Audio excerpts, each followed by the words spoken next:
Eu sou psicóloga, eu sou especialista em sexualidade e psicologia e trabalho com isso na clínica já faz alguns anos, daqueles que entregam a idade da gente. Mas eu comecei a trabalhar, fiz o primeiro curso de sexualidade há 15 anos atrás, mais ou menos. Quando eu comecei a atender na clínica, né? É impossível você trabalhar com clínica e não estar pronto para falar sobre sexo. Eu sempre digo, toda demanda é sexual. Tem um fundo sexual, tem que ter alguma coisa de sexo no meio, sabe? Sempre tem. Eu comecei a atender no consultório, no estágio, eu tinha 19 anos.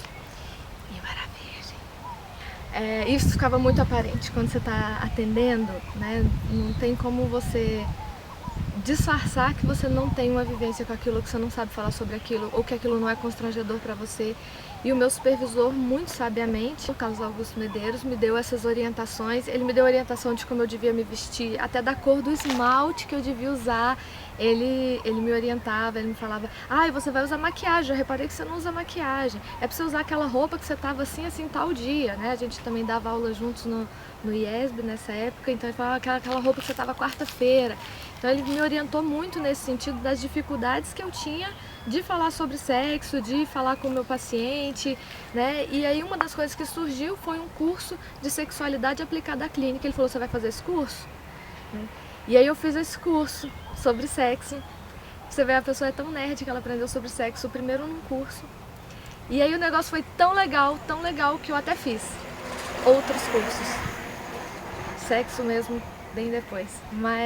E aí também eu comecei a trabalhar nessa área e como era uma demanda para mim, e eu vi o quanto era importante falar sobre isso, meus dois primeiros pacientes, os dois tinham uma demanda sexual. Uma era uma moça, ela tinha uma situação bem parecida com a minha, que ela também tinha uma família muito repressiva, tudo muito controladinho, e ela começou a namorar e ela tinha relação sexual com o namorado e era escondido, né? Então era segredo e aí ela pega uma doença sexual, né? Uma doença sexualmente transmissível e ela precisa tratar aquilo em segredo, sem a família saber e tudo. Então era uma situação bem complicada. E o outro, meu primeiro paciente, ele era homossexual. Ele demorou quase 7 meses de terapia para conseguir me falar sobre isso. Embora, na primeira sessão que eu fiz com ele, eu fiz uma sessão e fui para a supervisão no mesmo dia. Cheguei na supervisão contando o que aconteceu nessa sessão e o meu supervisor, fantástico, gente, ele é muito fantástico. Ele vira para mim e fala assim, olha, eu posso estar enganado, mas é muito difícil eu me enganar. Seu paciente é gay.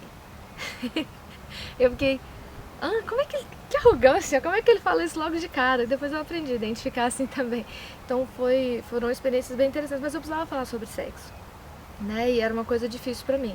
E a galera que fazia pós-graduação comigo começou, não, nós vamos te ajudar. Nós vamos sair aqui e a gente vai falar só sobre sexo, até você aprender a falar sobre sexo. E foi de barzinho em barzinho, minha formação, como todo bom universitário sabe que a gente faz a formação mesmo no CA e em barzinho. As aulas servem só como elemento motivacional para iniciar um debate, o resto é boteco, é CA, é campinho, esse tipo de estímulo. Então, de boteco em boteco a gente só falava sobre sexo e logo eu aprendi a falar sobre sexo sem ficar vermelha, que era uma coisa muito importante para mim e para a prática clínica. Você conseguir erotizar a fala sem ficar constrangido e tal, foi um treinamento importante para mim.